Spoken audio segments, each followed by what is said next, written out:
અમદાવાદના જાણીતા વાયરસ નિષ્ણાત ડોક્ટર કમલેશ ઉપાધ્યાય બનાસકાંઠાના તાજેતરના કેસ અંગે મહત્વનું નિવેદન આપતા સ્પષ્ટ કર્યું છે કે પ્રાથમિક તપાસ મુજબ આ કેસ હડકવા એટલે કે રેબિઝનો નથી।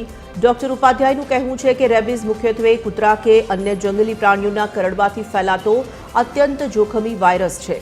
જ્યારે કોઈ પ્રાણી કરડે છે ત્યારે રેબિઝ વાયરસ ઘા થકી શરીરમાં પ્રવેશી ચેતાતંત્ર મારફતે ધીમે ધીમે મગજ સુધી પહોંચે છે। ડોક્ટરે ગંભીર ચેતવણી આપી છે કે એકવાર આ વાયરસ મગજ સુધી પહોંચી જાય અને તેના લક્ષણો દેખાવા લાગે પછી દર્દીનો બચાવ લગભગ અશક્ય બની જાય છે। આથી પ્રાણી કરડ્યાના તરત જ બાદ રસીકરણ કરાવવું અનિવાર્ય છે।